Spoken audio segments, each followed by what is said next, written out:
Hello दोस्तों, आज की वीडियो में हम बात करने वाले हैं एलएनजी, सीएनजी, पीएनजी और एलपीजी गैस के बेसिक डिफरेंस के बारे में।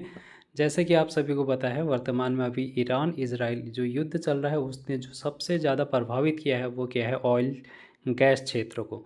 तो गैस की सप्लाई यहाँ पर सबसे ज़्यादा बाधित हो रखी है। तो इस कंडीशन में हमारे सामने यहाँ पर जो मेनली गैसें हैं एलएनजी, सीएनजी, पीएनजी और एलपीजी, इनके बारे में जानना अति आवश्यक है कि ये गैसें हैं क्या, इनमें क्या बेसिक डिफरेंस है, कैसे ये प्रोडक्शन होता है इनका और हमारे घरों तक ये कैसे सप्लाई होती हैं।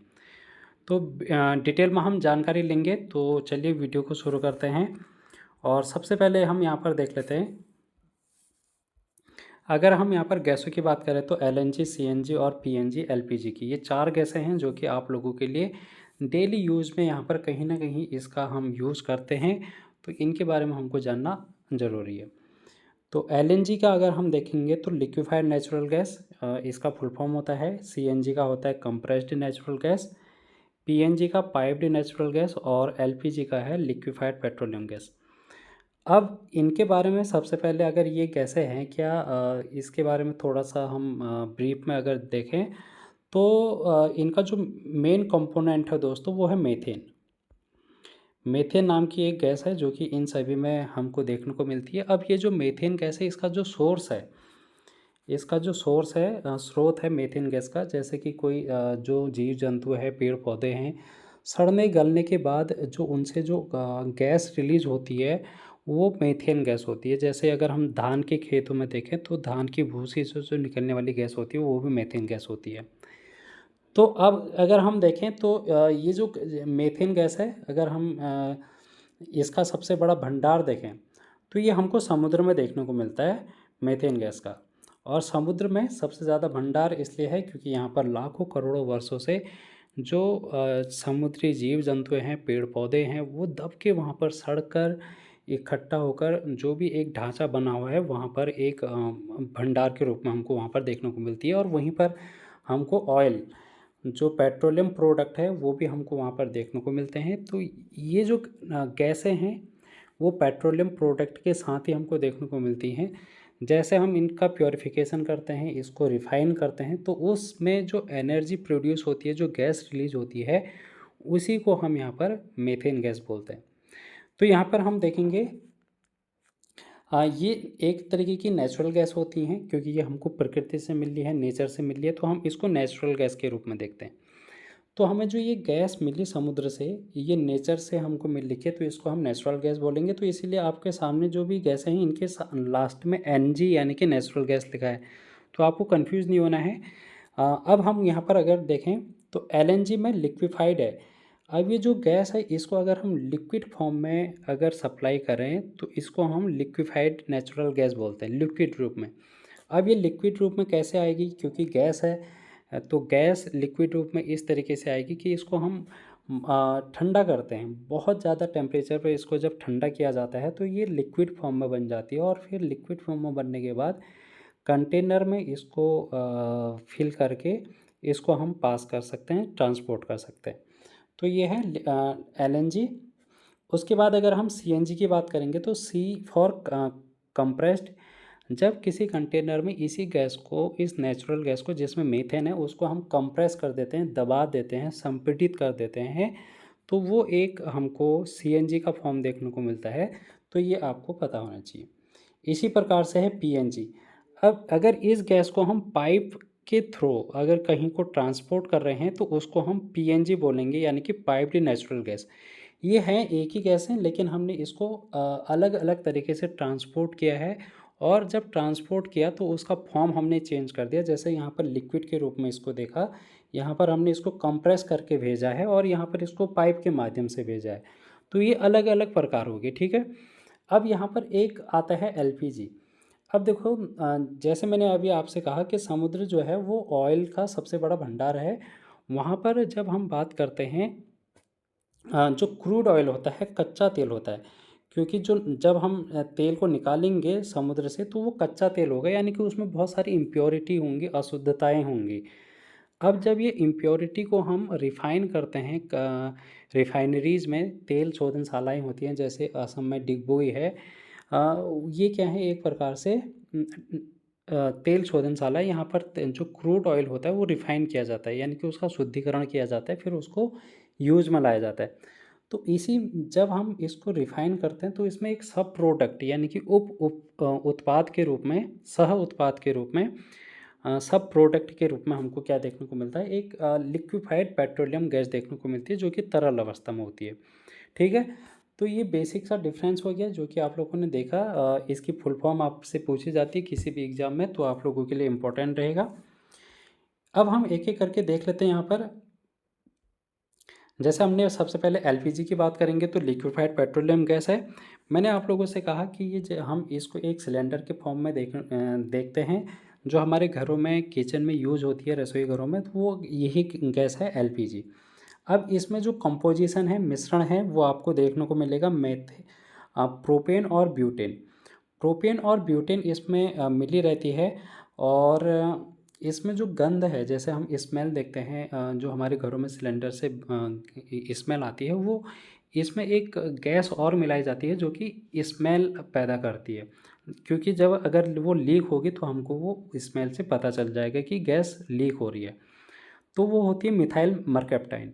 जो गैस होती है जिससे गंध आती है वो होती है मिथाइल मरकैप्टाइन इसमें। ठीक है, तो ये भी आपको पता होना चाहिए। इसके बाद हम यहाँ पर बात करेंगे पीएनजी की, पाइप्ड नेचुरल गैस। इनका जो मेन कंपोनेंट है वो मेथेन मैंने आपको बता रखा है। ठीक है, एलपीजी के अलावा जो सभी गैसें हैं उनका जो मेन कंपोनेंट है वो क्या है, मीथेन गैस है। इसके अलावा भी और भी गैसें होती हैं, लेकिन जो सबसे ज़्यादा इसमें मात्रा में है वो है मीथेन गैस। ये हमको पाइप के माध्यम से हमारे घरों में पहुंचती है, तो इसको हम पाइप्ड नेचुरल गैस बोलते हैं। इसका यूज़ भी, अगर हम इसका यूज़ देखें तो ये भी हमारे घरों में, रसोई घर में यूज़ होती है। खाना पकाने के लिए हम इसका इस्तेमाल करते हैं, तो ये भी आपको पता होना चाहिए। इसके बाद हम यहाँ पर देखेंगे सीएनजी और एलएनजी को। सीएनजी कंप्रेस्ड है, इसको हम संपीड़ित करके लाते हैं, और एलएनजी को लिक्विड रूप में। यहाँ पर हमने लिखा है कि जैसे कि एलएनजी मैंने आपको बताया कि इसको ठंडा किया जाता है -162 डिग्री सेंटीग्रेड। जब माइनस टेम्परेचर में इसको ठंडा किया जाता है तो ये लिक्विड फॉर्म में बन जाती है। उसके बाद इसको कंटेनर के रूप में हम एक स्थान से दूसरे स्थान पर ट्रांसपोर्ट करते हैं। उसी प्रकार सीएनजी है, इसको हम कंप्रेस करते हैं बहुत ज़्यादा। एक कंटेनर में जब इस गैस को कंप्रेस की जाती है तो इसको हम सीएनजी बोलते हैं। अब जैसे अगर हम कार देखें, जो हमारे व्हीकल हैं, कार है, ठीक है, ट्रक हैं, बस हैं, उनमें हम इसका यूज़ करते हैं सीएनजी का भी, एलएनजी का। एलएनजी का बेसिकली जो यूज होता है वो बड़े बड़े शिपों में होता है, शिप यानी कि जहाज़ों में होता है।